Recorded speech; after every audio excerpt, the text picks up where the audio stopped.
My dear friend, एक question mind में always रहता है कि मैं इंग्लिश में कैसे थिंक करूं और कैसे मैं इंग्लिश में ही सोचूं। My dear friend, the one who think in English, he और she can speak well and naturally in English. So my dear friend, this is the question everybody think and thought that how to think in English.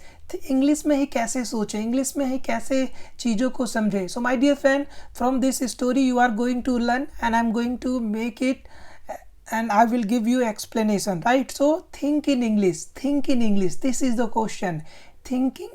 Thinking in English is an important steps.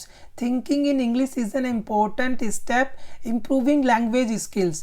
Language skills को improve करने के लिए English में सोचना बहुत ही important है। Thinking in English is in A important step, बहुत ही मतलब वेरी इंपॉर्टेंट स्टेप है लैंग्वेज को इम्प्रूव करने में।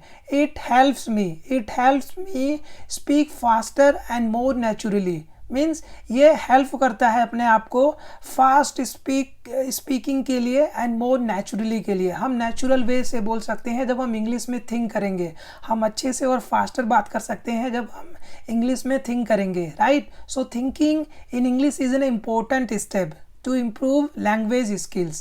When I try to think in my native language, first, I feel slow and confused. So my dear friend, जब कभी भी आप native language से translate करोगे इंग्लिश में, so क्या होगा? You feel slow and confused. आप slow हो जाओगे और confused हो जाओगे.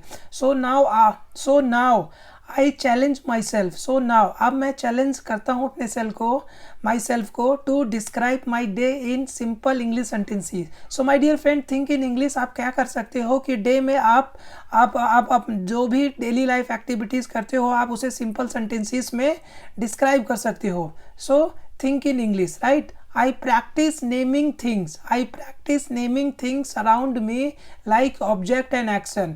हम क्या कर सकते हैं, अपने आसपास जितने भी ऑब्जेक्ट हैं और एक्शंस हैं हम उनके नाम से फैमिलियर हो सकते हैं। हम उन सब का नाम या नेमिंग कर सकते हैं so that it would be very familiar to us. So this habit makes English feel more familiar and comfortable. ये हैबिट इंग्लिश को मोर फैमिलियर आप हो जाओगे and then you will feel comfortable. When you feel comfortable and familiar, then it would be very easy to speak English. The more I think in English, ज़्यादा मैं English में अगर सोचता हूँ, the more confident I become in speaking it. So मैं ज़्यादा confident हो जाऊँगा इंग्लिश बोलने के टाइम में, right? So my dear friend, this is very important. You have to apply in your life and you have to understand thinking in English is very important.